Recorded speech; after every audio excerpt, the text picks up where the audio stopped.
سلامتی ہے۔ حضرت علامہ اقبال نے کہا کہ گراں جو مجھ پہ ہنگامہ زمانہ ہوا، زمیں سے باندھ کے رخت سفر روانہ ہوا۔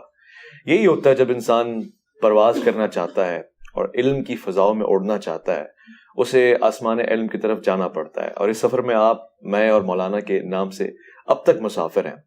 انجینئر محمد علی مرزا صاحب کسی تعارف کے محتاج نہیں ہیں، دنیا بھر میں ہلچل مچائی ہوئی ہے، اور صرف ایک جگہ پہ بیٹھ کر اس سے ایک بات تو پتہ لگتی ہے کہ کوئی کتابوں کو پڑھے اور صحیح انداز سے کھنگالے تو اس کا پیغام چاہے ایک مرکز و محور سے نکلے، افق عالم پہ روشن ہو سکتا ہے۔ مگر بہت ساری تنقید، بہت سارے سوالات ایسے ہیں جو شاید آج کے پوڈ کاسٹ کے بعد آپ کا، میرا، انجینئر صاحب کو دیکھنے کا زاویہ بدل دیں، یا ہو سکتا ہے کہ ہم خود کو بدل دیں۔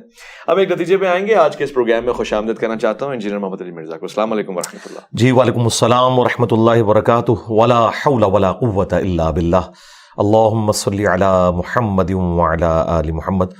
ویس بھائی، ونس اگین ویلکم آپ کو ہماری جیلم اکیڈمی کے اندر۔ اللہ کا نام لے کے شروع کریں اپنے سوالات۔ آپ کی محبت اور علم کی طلب ہمیں یہاں دوبارہ لے کر آئی ہے، اور یہاں آ کے ہمیشہ سے ایک ایسی فضا ہمیں محسوس ہوئی ہے جس کو ہم کہہ سکتے ہیں کہ الحمدللہ یہ پاکستان ہے۔ اور یہاں پہ ابھی کچھ دیر پہلے ہم نے نماز میں دیکھا مختلف لوگ، کوئی ہاتھ سینے پہ باندھا ہوا ہے، کوئی ناف کے نیچے باندھا ہوا ہے، اور بذات خود آپ دونوں نمازوں میں کبھی ہاتھ کھولا ہوا ہے، کبھی ہاتھ باندھا ہوا ہے۔ یہ آپ نے کیسے خوبصورت سا گلدستہ بنا دیا ہے، یہ ممکن کیسے ہو سکتا ہے؟ دیکھیں جی، اس کے لیے کمٹمنٹ کی ضرورت ہے، اور کمٹمنٹ یہ ہے کہ آپ ٹروتھ لور بنیں۔ الحمدللہ ہم کتاب و سنت کے دلائل کی روشنی میں جس چیز کو درست سمجھتے ہیں اسے پریکٹیکلی ایگزیکیوٹ کرتے ہیں۔ یہ نہیں ہے کہ ہم صرف گفتار کے غازی ہیں، نہیں، ہم کردار کے بھی ہیں۔ اگر میں ببانگ دول یہ بات کرتا ہوں کہ اہل سنت کی کتابوں میں ہاتھ باندھ کے نماز پڑھنا بھی ثابت ہے اور ہاتھ چھوڑ کر بھی، تو میں الحمدللہ آلٹرنیٹیولی ایک نماز میں ہاتھ باندھتا ہوں، دوسرے میں ہاتھ چھوڑ کے نماز پڑھتا ہوں پریکٹیکلی، تاکہ میرے اندر کوئی اس طرح کی سختی نہ آئے کہ میں ایک خاص چیز کے ساتھ سٹک ہو جاؤں، اور اس کی وجہ سے جو دوسرے لوگ ہیں جو حق کے اوپر اپنے معاملات کو لے کر چل رہے ہیں کسی خاص معاملے میں ان کے بارے میں اپنے دل میں کوئی نفرت لے آؤں۔ خالی زبانی کلامی بات کرنا تو بڑا آسان ہے، لیکن پریکٹیکلی الحمدللہ میں اہل حدیث کی مسجد میں پہلی صف میں کھڑے ہو کر جمعے کی نماز میں بھی ہاتھ چھوڑ کے نماز پڑھتا ہوں، اور شیعہ کی مسجد میں اگر گیا ہوں تو میں نے ہاتھ باندھ کے بھی نماز پڑھی، ہاتھ کھول کے بھی پڑھی، تاکہ وہاں جا کے کوئی یہ نہ کہے کہ یہ ہاتھ باندھنے کو یہاں پہ چھوڑ دیا اس نے۔ نہیں، ہاتھ باندھ کے بھی پڑھی، ہاتھ چھوڑ کے بھی۔ اہل سنت کی مساجد میں بھی ہاتھ باندھ کے بھی، ہاتھ چھوڑ کے بھی، تاکہ پریکٹیکلی میرے عمل سے یہ چیز واضح ہو کہ ہم قرآن و سنت کے دلائل کو لے کر چل رہے ہیں، کسی فرقے کو لے کے نہیں چل رہے۔ ماشاءاللہ جی۔ ویسے اس بات کو میں نے ضمناً کہا، ہمارا موضوع آج بڑا خاص ہے، ہم موت کے حوالے سے گفتگو کرنے کے خواہش مند ہیں۔ قرآن کہتا ہے امر ربی ہے۔ امر ربی کیا ہوتا ہے؟ موت ہے کیا؟ اور اصل میں موت کو کن الفاظ کے ساتھ وضاحت میں اتارا جائے؟ امر کا لفظ عربی میں حکم کے لیے استعمال ہوتا ہے۔ اللہ تعالیٰ کا حکم ہے، الذی خلق الموت والحیات لیبلوکم ایکم احسن عملا۔ اللہ نے موت اور زندگی کو اس لیے پیدا کیا تاکہ تمہاری جانچ کی جائے تم میں سے کون اچھے اعمال کرتا ہے۔ یہ مضمون سورۃ الملک میں بھی آیا، سورہ ہود کے اندر بھی آیا۔ اس سے ایک بات تو کلیئر ہوگی کہ موت اللہ کی مخلوق ہے، یہ اللہ نے کریٹ کی ہے، یہ کریشن ہے، یہ کوئی اللہ تعالیٰ کی صفت نہیں ہے بلکہ اللہ کی مخلوق ہے۔ یہ ہماری تو صفت ہو سکتی ہے کیونکہ اللہ کو تو موت نہیں ہے، وہ الحی القیوم ہے۔ اچھا، اب یہ اللہ تعالیٰ کا موت کو ایگزیکیوٹ کرنا کسی کے اوپر، یہ اس چیز کا اعلان ہے خالق اور مخلوق میں فرق کیا ہے۔ اچھا، ہاں جی، موت وہ چیز ہے جو آپ کو بتاتی ہے کہ خالق اور مخلوق میں فرق ہی ہے۔ میں ابھی توحید کے کانسیپٹ میں اسے ڈسکس کر رہا ہوں، فکر آخرت والا اینگل بالکل اس کا الگ ہے، وہ تو ایک الگ سے 1 گھنٹہ اس پہ بولا جا سکتا ہے۔ اصل میں اس کی تھیم پہ آ رہا ہوں کہ اللہ نے اپنے اور مخلوق میں فرق بتایا موت کا۔ اسی لیے اللہ تعالیٰ فرماتا ہے سورۃ المائدہ میں، لقد کفر الذین قالوا ان اللہ هو المسیح ابن مریم، بے شک وہ لوگ کھلا کفر کر رہے ہیں جو کہہ رہے ہیں کہ عیسیٰ ابن مریم اللہ ہی عیسیٰ ابن مریم ہے۔ اس کے جواب میں اللہ تعالیٰ نے نبی علیہ السلام کو کہا ہے کہ ان سے کہو قل فمن یملک من اللہ شیئا، اے نبی ان سے فرماؤ کہ اللہ کا کوئی کیا بگاڑ لے گا اگر اللہ ارادہ کرے عیسیٰ کو اور اس کی ماں کو اور جتنی مخلوق ہے اس کو ہلاک کر دے۔ وہاں غصہ ہے کہ موت کا لفظ بھی نہیں استعمال کیا، ہلاک۔ تو ہمارے نبی علیہ السلام کے لیے بھی ہے، قل ارأیتم ان اہلکنی اللہ ومن معی او رحمنا فمن یجیر الکافرین من عذاب علیم۔ اے نبی تم فرماؤ کہ اگر اللہ تعالیٰ مجھے اور میرے ساتھیوں کو ہلاک کر دے یا ہم پہ رحم فرمائے. کافر کس زوم کے اندر ہے؟ ہم تو اپنی جانوں کے حوالے سے بھی کسی کے یعنی محتاج ہیں. بخاری مسلم میں حدیث ہے, اکثر احادیث میں قسم ہے اس ذات کی جس کے قبضے قدرت میں میری جان ہے. اس کے بعد نبی الاسلام ارشاد فرماتے ہیں کہ میری خواہش ہے کہ میں اللہ کی راہ میں قتل کیا جاؤں, پھر زندہ کیا جاؤں, پھر قتل کیا جاؤں, پھر زندہ کیا جاؤں, پھر قتل کیا جاؤں, پھر زندہ کیا جاؤں, پھر قتل کیا جاؤں.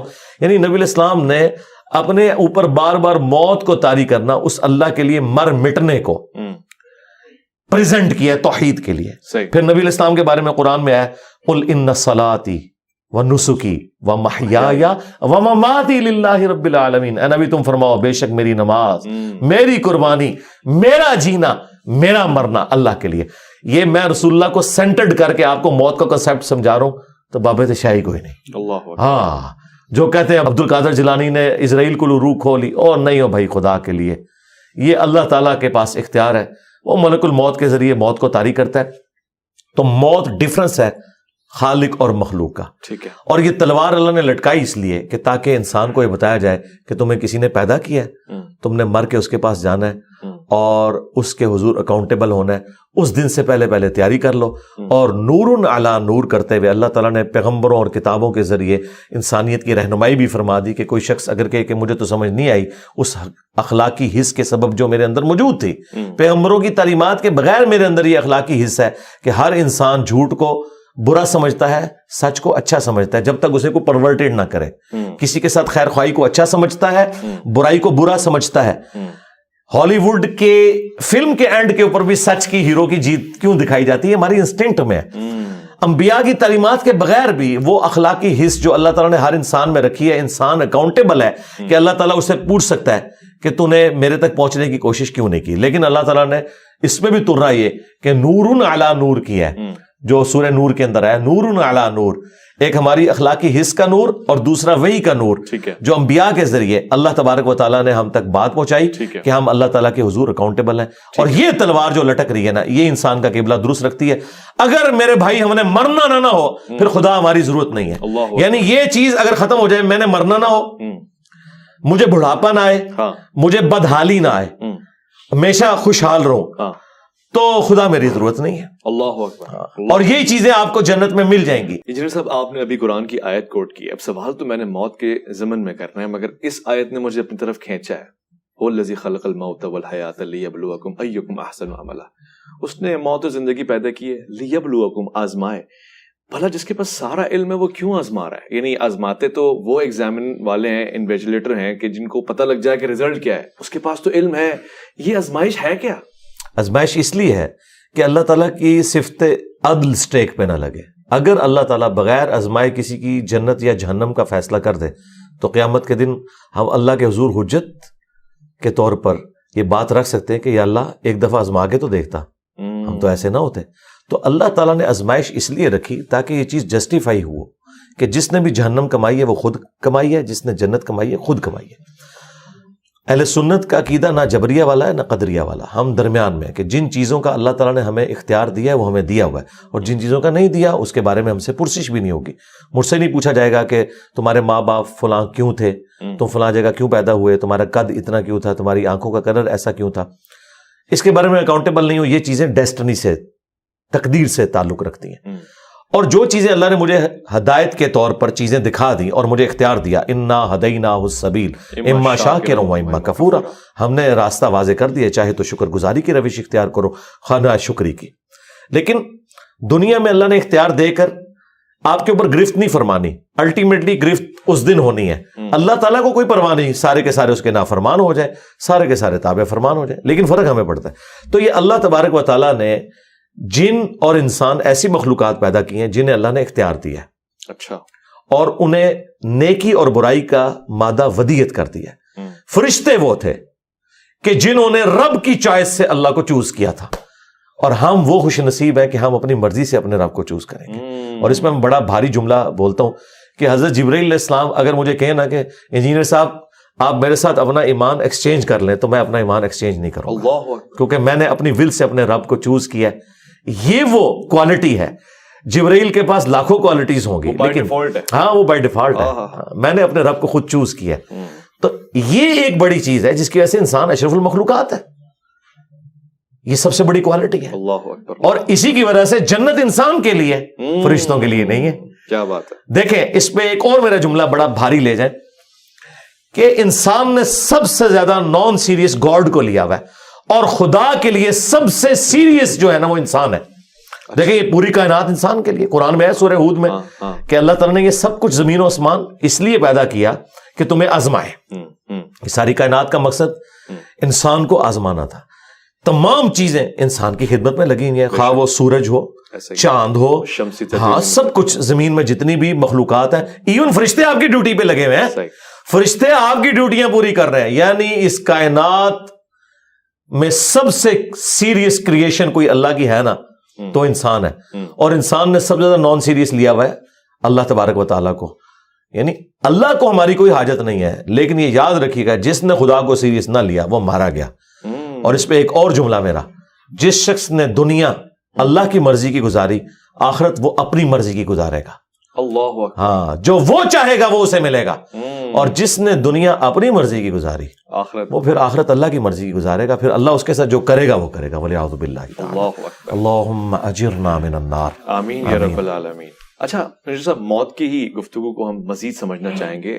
صحیح اسناد اور آپ کو میری زندگی کا یہ رخ بھی آپ کو نظر آیا؟ آپ نے تو مجھے اختلافی موضوعات پہ دیکھا ہے, میں ہر ٹاپک پہ بولتا ہوں. آپ میری قرآن کلاسز دیکھیں تو آپ ان تمام لوگوں کو, وائزین کو دیکھنا چھوڑ دیں گے جو آپ کو فکر آخرت کے اوپر باتیں کرتے ہیں. مجھے خوشی ہے اس بات کی, اور توقع بھی یہی تھی. اور میں اپنے ناظرین کو یہ کہنا چاہتا ہوں کہ مجھے اس سے بھی زیادہ خوشی اس بات کی ہے کہ یہ تمام موضوعات عام طور سے یہ ایک مزاج ہے, روایت ہے, رسم ہے کہ ہمارے مہمان حضرات ہم سے سوال تک بھی منگوا لیتے ہیں کہ جی سوال ذرا اسٹڈی کر لیں, دیکھ لیں.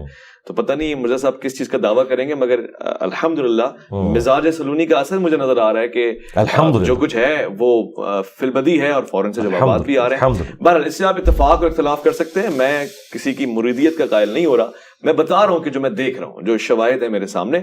انجینئر صاحب, صحیح اسناد کی روشنی میں روح کیسے قبض ہوتی ہے؟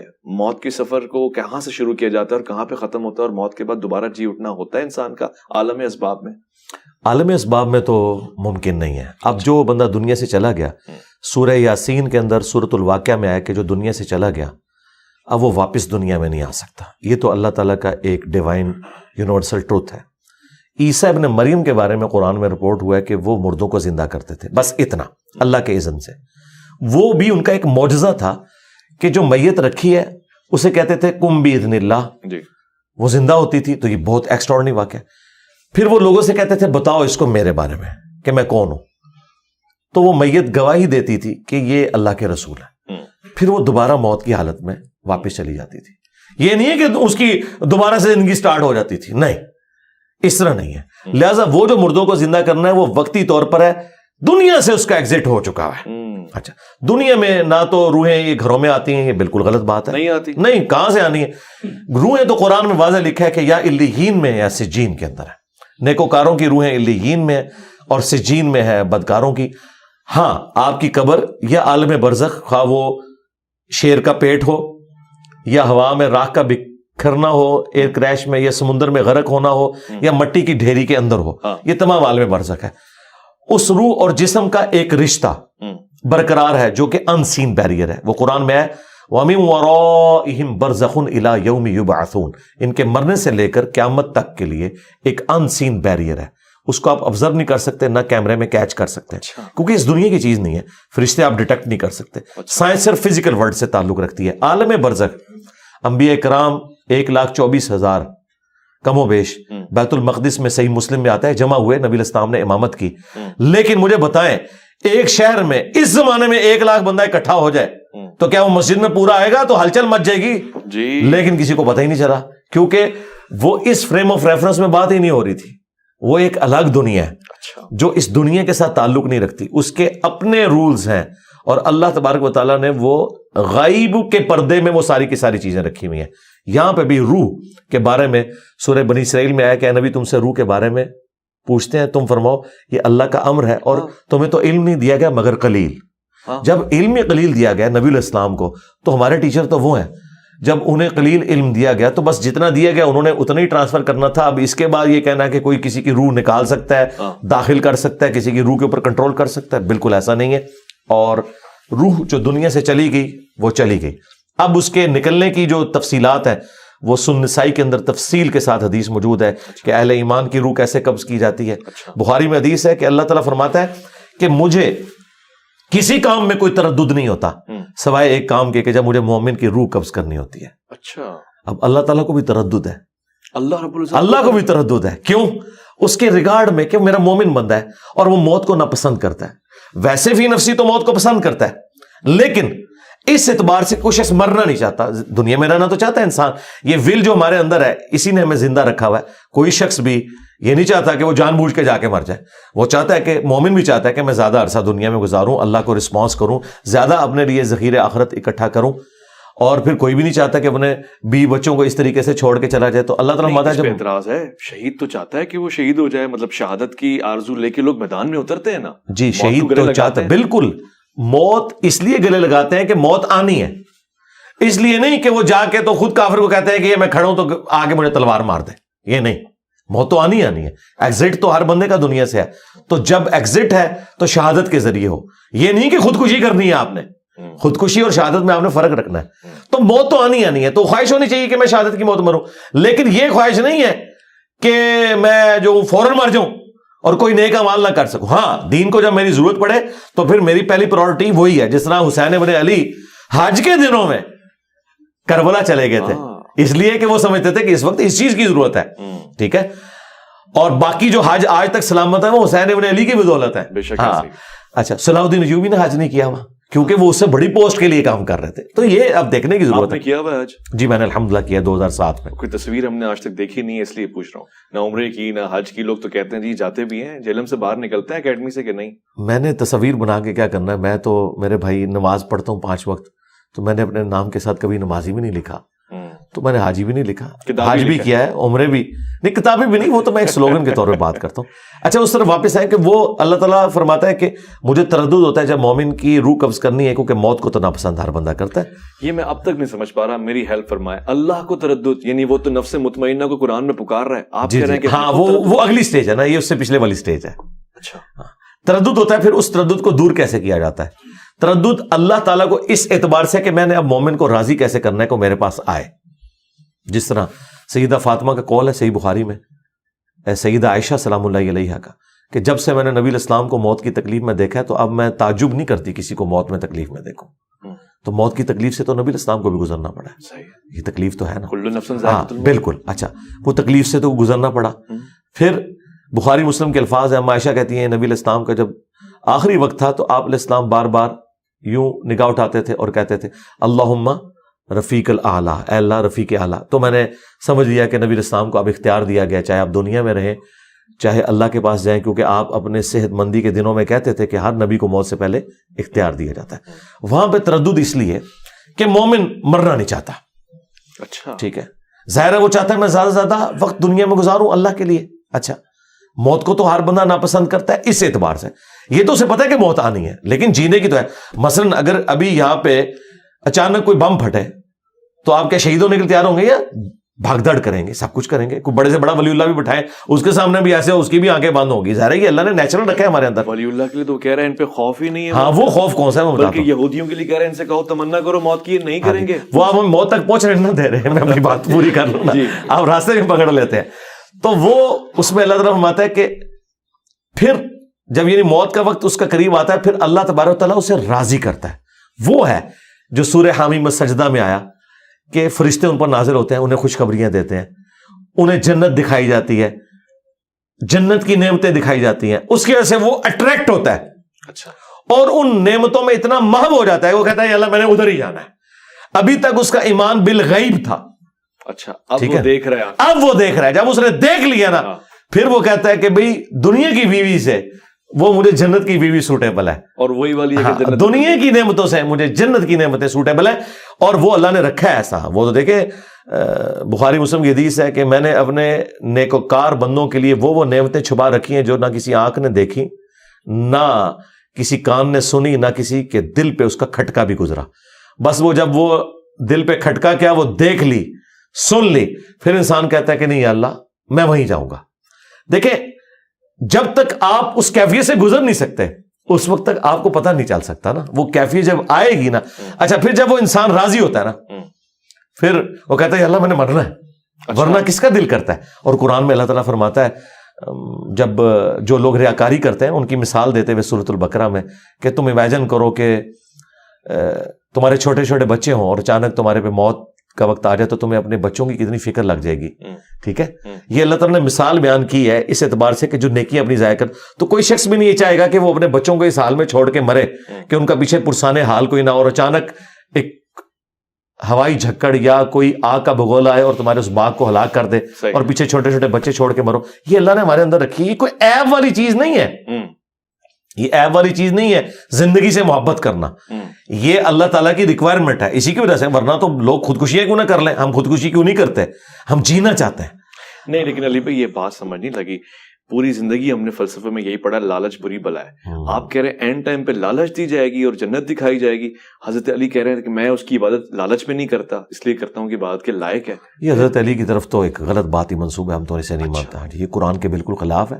قرآن میں واضح ہے سورہ السجدہ میں کہ ہمارے نیک بندے خوف اور امید دونوں کے ساتھ اپنے رب کو پکارتے ہیں. یہ ایک کوالٹی ہے مومن کی. کیوں؟ جنت کا لالچ شیطان نے دیا یا اللہ نے؟ وہ لالچ ہی کہلائے گا. جی لالچ ہی. طمع قرآن میں طمع کا لفظ ہے. اب ہمارے ہاں لفظ ایک بدنام ہو گیا, سود. ہم ربا کے لیے بول رہے ہوتے ہیں, سود کوئی نیگیٹو ورڈ تو نہیں ہے, سود مند نہیں استعمال کرتے آپ اردو میں, تو وہاں تو آپ اس کا نفع لے رہے ہوتے ہیں مطلب. لیکن سود لفظ سور کی طرح بدنام ہو چکا ہوا ہے کیونکہ ربا کے لیے یوز ہو رہا ہوتا ہے, حالانکہ وہ لفظ ہے ربا. ٹھیک ہے, سود کا لفظ پازیٹیو تھا لیکن چونکہ بدنام ہو گیا, تو جو پازیٹیو لالچ ہے وہ تو ہے, وہ طمع کا لفظ ہے, وہ اللہ نے ہمیں طمع دی, وہ شیطان نے دی. جی موٹیویشن ہے.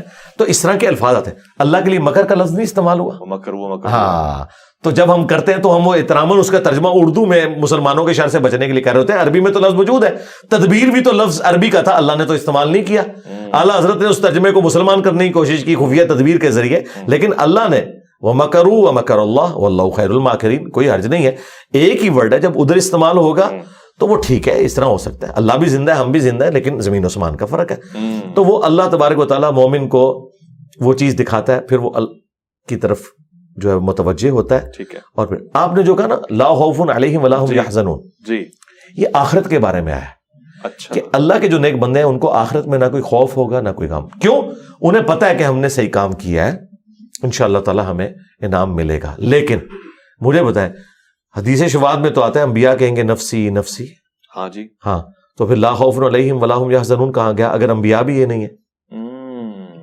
تو یہ سٹیجز ہیں نا. آپ ڈائریکٹ آخری سٹیج میں نہ پہنچ جائیں. پہلی سٹیج یہ ہے کہ لوگ پریشان ہوں گے, اگلی سٹیج یہ ہے کہ نبی الاسلام کے پاس شفاعت کے لیے آئیں گے, اس سے اگلی سٹیج یہ ہے کہ نبی الاسلام اس سٹیج کے دوران سب نفسی نفسی کر رہے ہوں گے کیونکہ انہیں پتا ہوگا کہ آج اللہ تعالیٰ اس جلال میں جو آج سے پہلے نہیں تھا. پھر جب شفاعت کا دروازہ کھلے گا اور ایک تھوڑی امید کی کرن پیدا ہوگی, پھر آگے معاملات چلیں گے. پھر نفسی نفسی کی بجائے پھر بخاری مسلم کے الفاظ ہیں, جب میں شفاعت کا دروازہ میرے ہاتھوں پہ کھلے گا پھر انبیاء فرشتے اور نیک بندے بھی شفاعت کریں گے. اچھا. ہاں, لیکن اس سے پہلے نیک بندے نفسی نفسی کر رہے ہوں گے. اچھا, یہ جو سٹیج ہے نا امن کی, یہ بعد میں آنی ہے. عرش کا سایہ بعد میں ہے. یہ ایک تکلیف سے سب نے گزرنا ہے. اچھا, نفسی نفسی. جب انبیاء گزر رہے ہیں باقی تو شاہی کوئی نہیں. ظاہر قیامت کے دن نے اپنا وہ معاملہ تو دکھانا ہے میرے بھائی. جس طرح عورت نے پریگنینسی کی تکلیف سے گزرنا ہی ہے اس خوشی کو پانے کے لیے جو اولاد کی شکل میں اسے ملے گی. ٹھیک ہے, تو شروع میں تو یہ ساری تکلیفیں ہوں گی, لیکن الٹیمیٹلی انسان. اچھا, پھر بخاری مسلم میں کہ تمام ننگے اٹھائے جائیں گے. سب سے پہلے ابراہیم علیہ السلام کو لباس پہنایا جائے گا. اور اما عائشہ نے پوچھ لیا یا رسول اللہ اگر سارے ننگے اٹھائے جائیں گے تو لوگ ایک دوسرے کو دیکھ رہے نہیں ہوں گے؟ تو نبی علیہ السلام فرمایا وہ دن اس سے زیادہ سخت ہوگا کہ کوئی کسی کو اس طریقے سے دیکھ رہا ہو. یہ حقیقت بات ہے. یہاں پہ بھی جب بم بلاسٹ ہوتا ہے لوگوں کے چیتھڑے اڑ جاتے ہیں, پھر لوگوں کے جو ننگے بدن ہیں لوگوں کی ان کی طرف توجہ نہیں ہوتی ہے, لوگوں کو اپنی موت یاد آنا شروع ہو جاتی ہے. ٹھیک ہے. ہاں, تو یہ اس کیفیت سے جب آپ گزریں گے نا موت کی, موت تو وہ ٹاپک ہے کہ چوراہوں پر کھڑے ہو کر اور بلڈنگز کی چھتوں پہ کھڑے ہو کر ایک ہی بات کرنے کی ضرورت ہے کہ تمہیں مرنا ہے. جب تک مرنے کی تلوار آپ کے اوپر نہیں ہوگی آپ کا قبلہ درست نہیں ہو سکتا. درست نہیں ہوگا. یہ ذہن میں رکھیے گا. ٹھیک ہو گیا. یہ جتنے لوگ بھی گمراہیاں پھیلا رہے ہیں اپنی موت کو بھولے ہوئے ہیں. موت کو بھولے. جی موت کو. یہودیوں کے لیے قرآن کہہ رہا تھا. جی کہ تمنا کرو موت کی. اچھا میں نزا کی حالت کو ذرا سمجھنا چاہتا ہوں. یہ ایک مزاج ہے اور اسی طرح سے تعارف کروایا جاتا ہے جی آخری وقت میں نزا کی حالت میں جس نے کلمہ پڑھ لیا بس وہ جنتی ہو گیا. کیا پتہ ایسا ہی ہو. آپ وضاحت فرمائیں جی آخری وقت میں نزا کی حالت میں کلمہ پڑھ لینے سے سارے اعمال پس پردہ چلے جاتے ہیں؟ نہیں اس طرح نہیں ہوگا میرے بھائی. یہ آؤٹ آف کانٹیکسٹ چیزوں کو پیش کرتے ہیں. اس طریقے سے تو بخاری مسلم میں ہے کہ جس نے صدق کے دل سے گواہی دی لا الہ الا اللہ محمد رسول اللہ وہ جنت میں جائے گا خواہ وہ شراب پیتا ہو چوری کرتا ہو زنا کرتا ہو. تو یہ اس طریقے سے نہیں ہے یعنی اپنے اعمال کا عذاب بھگت کر. یہ اس کے اندر امپلائڈ ہے. کیوں؟ دوسری طرف بخاری میں حدیث ہے کہ میری ساری امت جنت میں جائے گی سوائے اس کے جس نے جنت میں جانے سے انکار کیا. خود ہی انکار کیا. صحابہ نے کہا کہ من ابا یا رسول اللہ, کس نے کون انکار کرے گا؟ آپ نے فرمایا جس نے میری اطاعت کی وہ جنت میں جائے گا اور جس نے میری نافرمانی کی اس نے خود ہی انکار کر دیا. یعنی زبان حال سے انکار کر دیا. شستہ اردو میں اس کے لیے لفظ ہوگا گویا کہ اس نے انکار کر دیا. یعنی ویسے تو وہ کہہ رہے ہیں میں نے جنت میں جانا ہے لیکن اس کے کرتوت نہیں جنت میں جانے والے. تو یہ ساری چیزوں کو جمع کر کے ایک رزلٹ نکالا جاتا ہے. نزا کی جو تکلیف ہے وہ مومن نے بھی کاٹنی ہے, منافق نے بھی کاٹنی ہے, کافر نے بھی کاٹنی ہے. بخاری مسلم کے جب الفاظ ہیں ہم عائشہ کہتی ہیں کہ جب سے میں نے نبی علیہ السلام کو نزا کی تکلیف میں دیکھا ہے میں تعجب نہیں کرتی, لیکن وہ تکلیف جھیلنا آسان ہو جائے گا اہل ایمان کے لیے. اچھا جھیلنا آسان ہو جائے گا, وہ دکھا دیا جائے گا. ہاں وہ دکھا دیا جائے گا. آہستہ آہستہ سارے معاملات اس کے لیے سیٹل ڈاؤن ہو جائیں گے. ظاہر دنیا میں تکلیف تو ہوتی ہے میرے بھائی, آپریشن کی بھی تکلیف ہوتی ہے, لیکن وہ ایک چیرا جو لگتا ہے نا آپ کو وہ ایک لمبے آرام کے لیے ہوتا ہے, اس کے بعد سکون ہو جاتا ہے.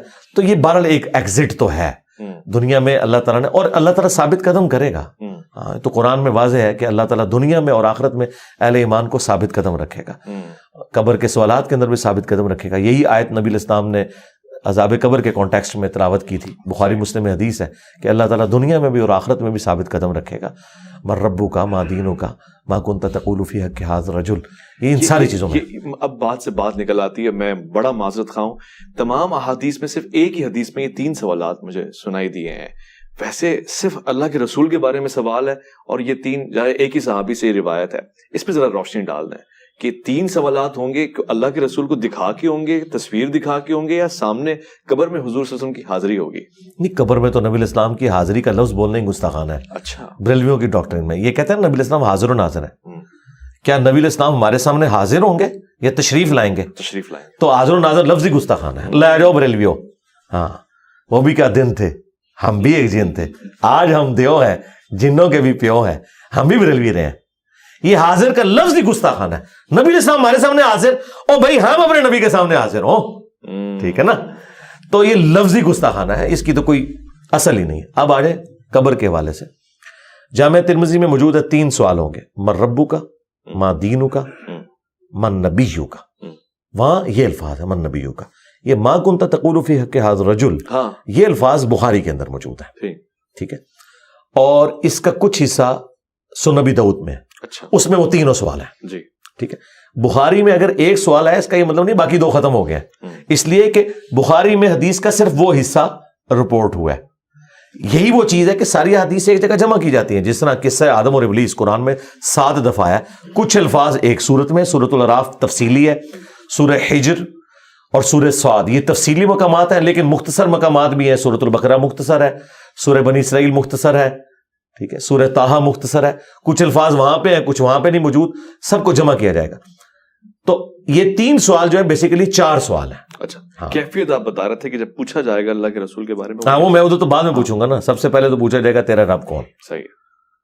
تو جو مؤمن ہے تو وہ کہے گا ربی اللہ, اور دین میرا اسلام ہے, اور نبی علیہ السلام کے بارے میں کہے گا ہوا محمد رسول اللہ صلی اللہ علیہ وسلم. وہ تو اللہ کے رسول محمد ہے صلی اللہ علیہ وسلم. دنیا کی کسی حدیث کی کتاب میں یہ موجود نہیں ہے کہ نبی علیہ السلام تشریف لائیں گے یا آپ کی شکل مبارک دکھائی جائے گی. اچھا, یہ انہوں نے خود ڈیٹیکٹ کیا ہے. وہ کہتے ہیں جو یہ ہاذا کا سیگا نا, تو ہاذا کا لفظ جو ہے وہ اس کے لیے استعمال ہوتا ہے جو سامنے موجود ہو. جی, ہم کہتے ہیں یہ بالکل آپ کی بات غلط ہے. کیوں؟ بخاری کے اندر جب عبداللہ ابن عمر نے یزید کی بیعت کی تو انہوں نے سیم لفظ استعمال کیا حاضر رجل، حالانکہ وہ بیٹھا تھا شام میں، یہ مدینہ میں تھے. یعنی حاضر رجل سے مراد جس کا کہ ذکر ہو رہا ہے، خواہ وہ غائب میں بھی موجود ہو. عربی لغت میں حاضر جی استعمال ہو جاتا ہے. اچھا، اور اس پر ترا یہ کہ جواب میں وہ حاضر محمد رسول اللہ تو نہیں کہتا، وہ غائب کا صیغہ استعمال کرتا ہے، ہوا محمد رسول اللہ. تو جواب ہی بتا رہا ہے، ورنہ تو کہ ہاذا محمد رسول اللہ، وہ کہتا ہے ہوا محمد رسول اللہ. اچھا، مفتی احمد یار خان نعیمی جو پوتا شاگرد ہیں اعلیٰ حضرت کے، انہوں نے جال حق میں لکھا ہے کہ اگر نبی علیہ السلام سامنے موجود نہیں ہے تو اس مردے کو چاہیے کہ وہ کہے ای الرجل، کس مرد کے بارے میں پوچھ رہے ہو. تو جب وہ پوچھ رہے ہیں نا اس مرد کے بارے میں کیا کیتا ہے، تو مراد ہی وہ سامنے موجود ہے، ورنہ تو اس کو پہلا سوال یہ ہونا چاہیے تھا کس کی بات کر رہے ہو بھائی، کہنا کیا چاہ رہے ہو. تو ہم نے مفتی صاحب کا یہ اعتراض دور کر دیا. مسند احمد میں ایک حدیث ہے، یہی حدیث کا ایک طریق مسند احمد میں ہے، اس میں الفاظ ہے کہ وہ کہتا ہے کہ تم کس مرد کی بات کر رہے ہو، تو وہ کہتا ہے الذی بعث فیکم، اچھا، جو تم میں مبعوث کیا گیا تھا پیغمبر بنا کر. اور یہ الفاظ ابو داؤد میں بھی موجود ہے کہ وہ پوچھتا ہے کہ کس مرد کی بات کر رہا ہو، یعنی کسی غائب کا ذکر ہو رہا ہے، کسی غائب کا ذکر. پھر وہ کہتا ہے ہوا محمد رسول اللہ، جواب ہی بتا رہا ہے ہوا، وہ تو اللہ کے رسول محمد ہے، ورنہ ہوتا ہاذا محمد رسول اللہ، غائب کی ضمیر، غائب کی ضمیر. تو یہ بالکل کلیئر ہے، یہ بالکل فراڈ ہے. بریلویوں نے کہا کہ نبی علیہ السلام تشریف لاتے ہیں، دیوبندیوں نے کہا شکل مبارک دکھائی جاتی ہے. جھوٹ بول رہے ہیں، ایسی کوئی بات نہیں ہے. اور ہم آپ کو دلیل ایک اور دیتے ہیں، بخاری مسلم حدیث ہے، ایک حبشیہ عورت تھی جو مسجد نبوی کی صفائی کیا کرتی تھی، فوت ہو گئی. صحابہ کرام نے رات کو جنازہ پڑھ کے اسے دفنا دیا. چند دن گزرے، نبی علیہ السلام نے کہا وہ عورت میں نہیں دیکھ رہا. ان کا یا رسول اللہ وہ تو فوت ہو گئی. ہاں فرمایا تم نے مجھے نہیں بتایا. نبی علیہ السلام کے لیے اس کی اہمیت یہ ہے کہ وہ صفائی کرنے والی ہے. تو صحابہ کرام کہتے ہیں ہم نے ہلکا جانا اس عورت کو، لیکن حضور نے اس کو امپورٹنس دی کہ مسجد کی صفائی کرتی ہے. آپ نے کہا مجھے اس کی قبر پہ لے کے جاؤ.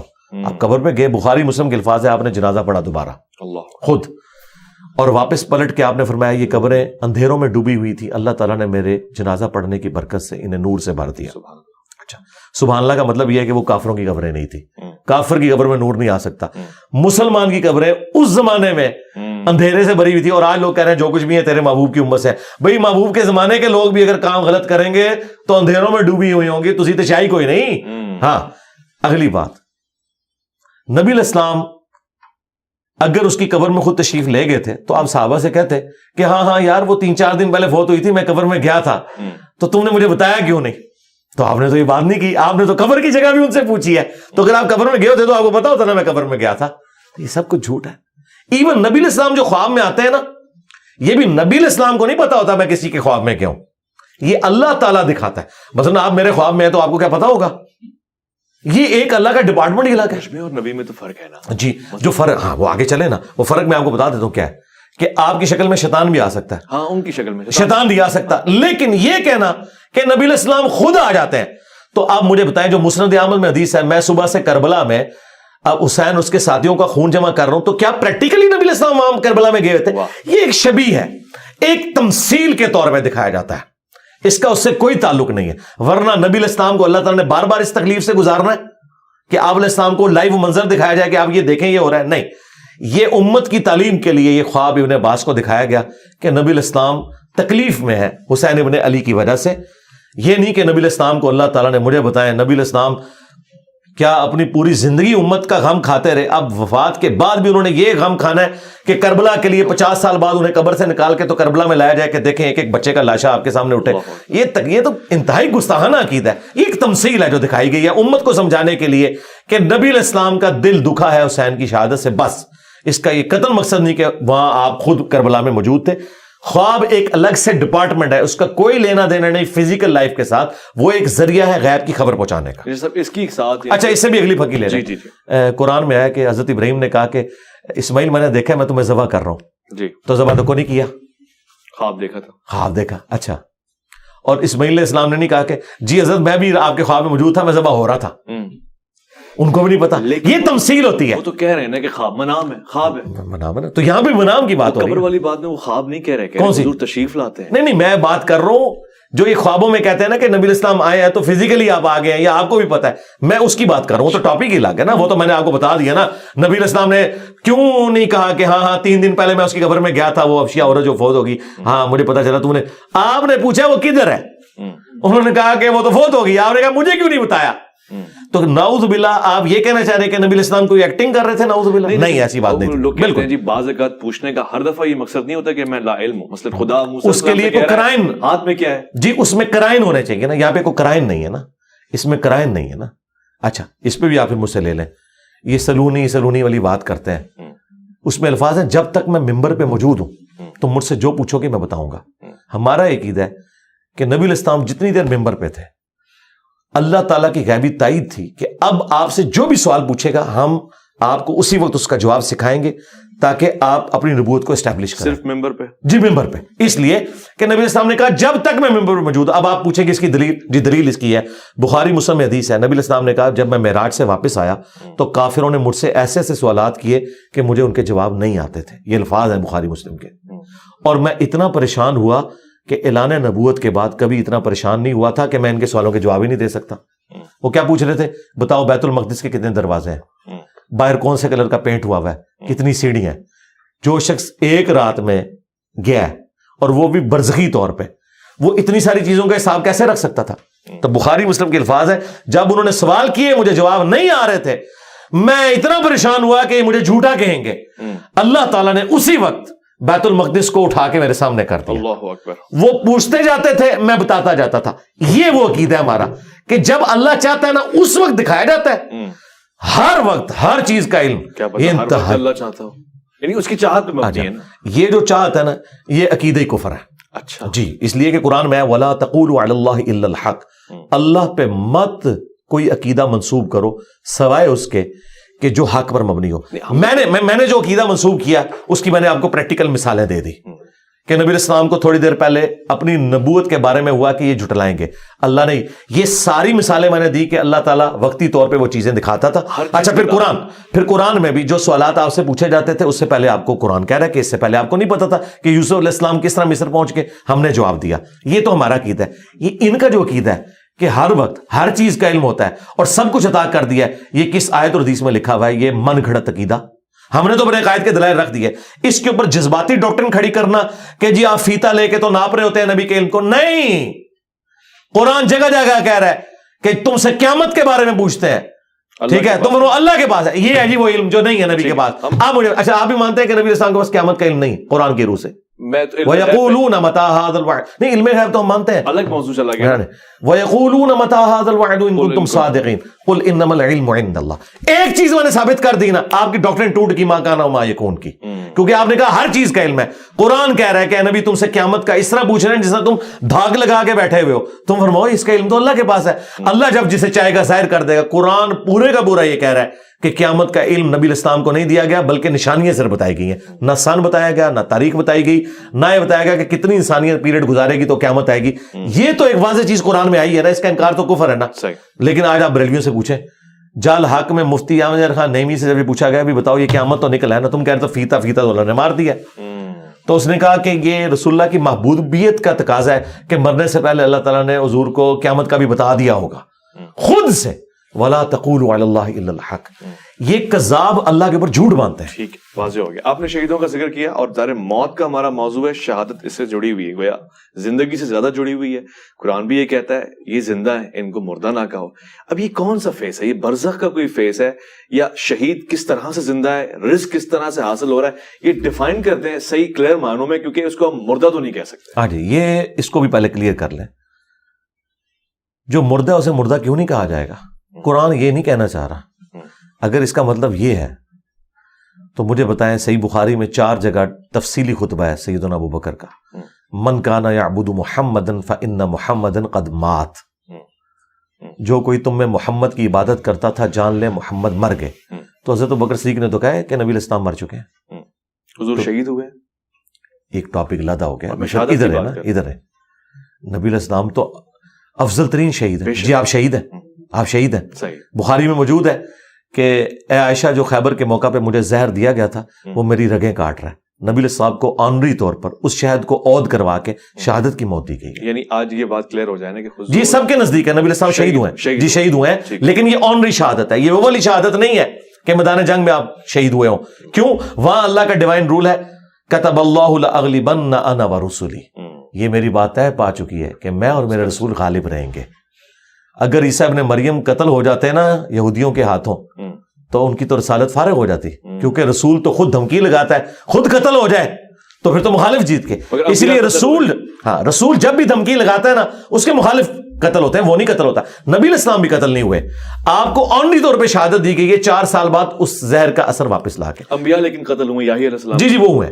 اچھا اب ادھر واپس آئیں جہاں سے ہم نے بات سٹارٹ کی. شہید ڈاکٹر طارق قادری صاحب نے ایک تقریر میں جذبات میں کہا کہ نبی کو مردہ کہنے والوں تم مر جاؤ. اچھا تو یہ حضرت بکر صدیق کو وہ کہہ رہے تھے, کیونکہ حضرت بکر نے کہا, یعنی میں ان سے یہ کہوں گا, یہ تو حضرت بکر کا خطبہ ہے. من کان یعبد محمدا فإن محمدا قد مات, صحیح بخاری میں 4 جگہ. جو کوئی تم میں محمد کی عبادت کرتا تھا, 1241 نمبر حدیث ہے اور 1242 تفصیلی حدیث, وہ جان لے کہ محمد مر چکے. اور جو اللہ کی عبادت کرتا تھا وہ جان لے کہ اللہ کو کبھی موت نہیں آئے گی اور وہ ہمیشہ زندہ رہے گا. فإن اللہ حی لا یموت. مجھے بتائیں صحابہ میں کوئی حضور کی عبادت کرتا تھا؟ کوئی بھی نہیں. تو یہ فرضی جملہ کیوں بولا حضرت ابوبکر نے؟ توحید کو اسٹیبلش کرنے کے لیے, کیونکہ انہیں پتا تھا کہ اس کائنات کا سب سے بڑا شرک جیزس کرائسٹ کے نام کے اوپر ہوا ہے. رسول اللہ نے بھی جیزس کرائسٹ بن جانا تھا پارٹ 2 اگر حضرت ابوبکر یہ خطبہ نہ دیتے. اور یہ انہوں نے نبی علیہ السلام سے ڈیڈکٹ کیا تھا. صحیح بخاری میں حدیث ہے, میری شان کو اس طرح بلند نہ کرنا جس طرح نصارہ نے اپنے پیغمبر کو بڑھا دیا. میں اللہ کا بندہ اور اس کا رسول ہوں, مجھے اللہ کا بندہ اور اس کا رسول کہنا. اچھا اس کے بعد سیدنا ابوبکر نے آیت تلاوت کی, وما محمد الا رسول قد خلت من قبلہ الرسل افئن مات او قتل.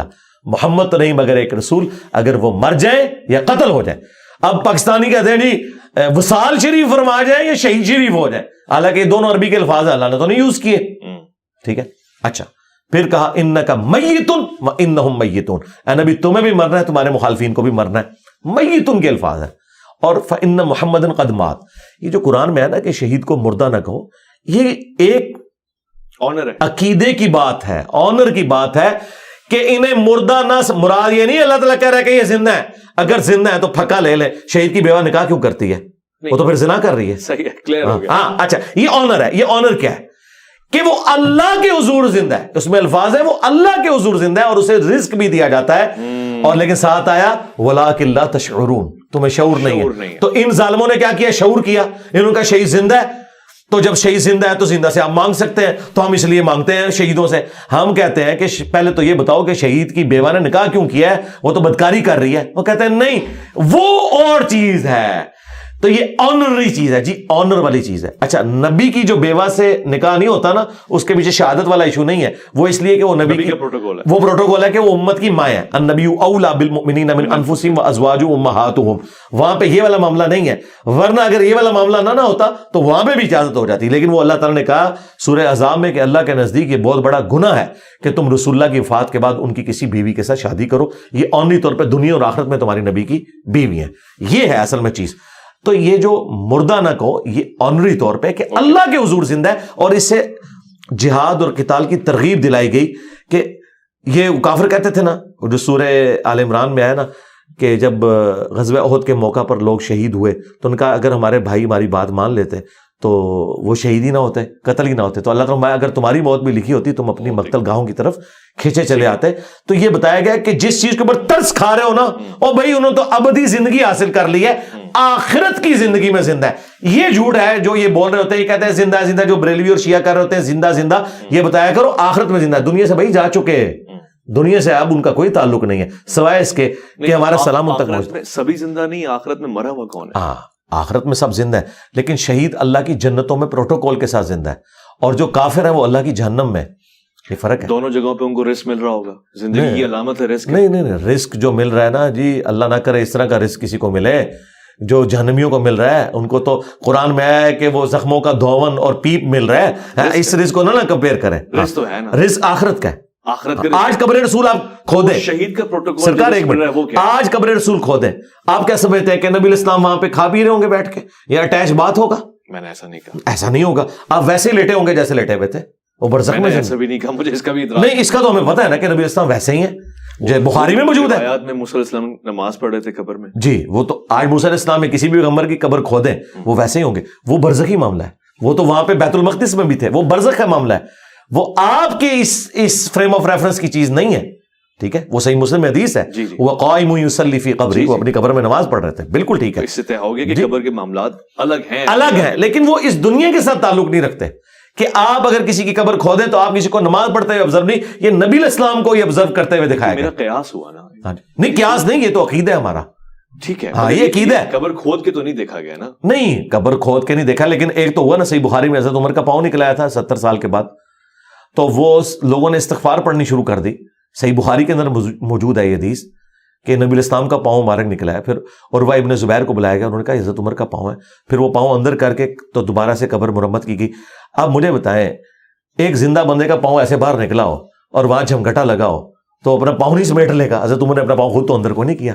اس طرح کی کوئی انبیاء کی بات کر رہے تھے. نہیں, میں آپ کو بتا رہا ہوں نا کہ ظاہر ہے کہ انبیاء کرام علیہ السلام کا جو پروٹوکول ہے بعض اصحاب رسول کو, اللہ کے نیک بندوں کو, اہل البیت کو بھی حاصل ہے. میں آپ کو اس کی ایک مثال دے رہا ہوں کہ وہ صحیح انبیاء کا پروٹوکول سب سے الگ ہے. نہیں وہ الگ ہے, نبی جڑا شے کوئی نہیں ہے, مجھے بالکل ٹھیک ہے, وہ اعلیٰ ترین درجہ ہے. ظاہر ہے, مجھے بتائیں انبیاء جنت الفردوس میں جائیں گے نا, اور انبیاء کرام کے جو پیروکار ہیں سچے وہ بھی جنت الفردوس میں جائیں گے, تو آپ کیا کہیں گے دونوں برابر ہو گئے؟ وہ علین میں بس جنت الفردوس تو ایک ہے نا, اس میں آگے درجہ آتا ہے. یہاں پہ بھی شہید بھی زندہ, انبیاء کرام بھی زندہ, صحابہ کرام اہل بیت بھی آخرت کی زندگی میں زندہ, لیکن ان کے پروٹوکولز کا فرق ہے. یہ آپ نے ذہن میں رکھنا. ہاں, اور مجھے یہ بتائیں, یہ بریلوی جو کہتے ہیں کہ وہ نہیں, میں یہ کلیئر کروں گا, یہ وہ کہتے ہیں کہ جی وہ 2 یہودی نبی اسلام کی قبر کھود کے تو لاش نکالنے کی کوشش کر رہے تھے, خواب والی بات. جی خواب میں. تو نبی علیہ السلام کیا نور الدین زنگی کے محتاج ہیں اپنی جو ناش مبارک کی حفاظت کے لیے؟ اللہ تعالیٰ انا کفیناک المستہزئین ہے, تو وہ ادھر سے حفاظت کیوں کروائی گئی؟ بالکل جعلی واقعہ, اس کی کوئی سند نہیں ہے, جھوٹ ہے یہ. اچھا بالکل ٹھیک ہو گیا. اچھا, موت کے سلسلے میں ایک بڑا دلچسپ سوال ہے, شہادت کے حوالے سے تو آپ نے بیان فرما دیا, فقہی سوال ہے اور اس پہ ذرا روشنی ہو جائے کیونکہ مختلف مکاتب فکر میں مختلف آراء ہے. مرنے کے بعد یعنی میت کے لیے شوہر بیوی کا جو ازدواجی رشتہ ہے, یعنی اس کے لیے محرم ہونا کس طرح سے ثابت ہے نہیں ہے؟ مطلب وہ غسل دے سکتا ہے اپنی بیگم کو؟ جی کیوں نہیں دے گا. یہ حنفیوں نے ایک ڈھکوسلا کیا ہے کہ جی وہ نکاح ٹوٹ جاتا ہے, بیوی تو اپنے شوہر کو غسل دے سکتی ہے, وہ کہتے ہیں شوہر نہیں دے سکتا اگر اس کی بیوی مر جائے. وہ کہتے ہیں نکاح ٹوٹ گیا. بھائی نکاح کہاں سے ٹوٹ گیا؟ وہ آخری وقت میں جب مری ہے تو اسی کی بیوی ہے. نکاح یہ تو کوئی اور کر سکتا ہے, وہ تو اس کی بیوی کی حیثیت سے مری ہے. مجھے بتائیں, قرآن کہہ رہا ہے کہ میاں بیوی ایک دوسرے کا لباس ہے نا, لباس کا اور میرے جسم کا کوئی پردہ نہیں ہے. سب سے سوٹیبل کوئی اگر پرسنالٹی ہے نا اپنی بیوی کو غسل دینے کے لیے تو مرد ہی ہے. اس سے زیادہ تو کوئی اس کا پردہ رکھنے والا ہی نہیں ہے. یہ انہوں نے ایک جذباتی چیزیں جو ہے مشہور کر دی ہوئی ہیں. اچھا, سیدہ فاطمہ کو غسل کس نے دیا؟ حضرت علی کرم اللہ. ہاں, تو وہ شوہر نہیں تھے. اور یہ صحیح ہے جی, یہ مانتے ہیں, خود ہمیں بتاتے ہیں سندے چھوڑ دیں, سندوں کی بحثیں ہم سے کوئی نہ کرے. اب یہ تو وہ واقعات ہیں جو خود بیان کرتے تھے, یہ سندیں تو ہمارا مسئلہ ہوتی ہیں. المستدل الحاکم میں یہ حدیث موجود ہے, یہ چھوڑ دیں. یہ ہمیں سناتے تھے کہ جی حضرت فاطمہ کا وہ پردہ تھا کہ مولا علی نے خود غسل دیا, ان کے تو برنا جسم کو کسی عورت میں نہیں دیکھا. اور ظالموں, اس میں سے یہ رزلٹ نہیں نکلتا تھا کہ وہ ان کے شوہر تھے تو نکاح ٹوٹ نہیں گیا تھا آپ کے بقول, تو یہ پھک ہے. اور پھر حضرت بکر صدیق رضی اللہ تعالیٰ نے بھی اپنی بیوی کو غسل دیا ہوا ہے. ٹھیک ہے, تو یار یہ خدا کے لیے اللہ سے ڈر جائیں. یہ اس قسم کی جو باتیں مشہور کرتے ہیں, مطلب یہ پتہ نہیں کہاں سے انہوں نے باتیں نکال دی ہیں. ہم تو ان باتوں کو بالکل درست نہیں سمجھتے. بیوی بھی اپنے شوہر کو دے سکتی ہے, شوہر بھی اپنے, دونوں دوسرے کو دے سکتے ہیں. ٹھیک ہو گیا. اچھا, یہ بہت سے لوگ پوچھتے ہیں جنت میں یہی بیویاں ملتی ہیں یا ہو رہے ہیں کچھ الگ فریم کی ہوتی ہیں, کیٹیگری الگ ہوتی ہے, یا پھر یہ کہ وہ جو کہا گیا غلام اور مخنث ان کی کوئی تعداد ہوتی ہے؟ دیکھیں, یہ وہ لوگ باتیں کر رہے ہیں جن کا جنت میں جانے کا کوئی پلان نہیں ہے. پلان نہیں. ہاں, اور نظر بھی آ رہا ہے کہ شاید یہ جنت میں جانے میں کامیاب بھی نہ ہو.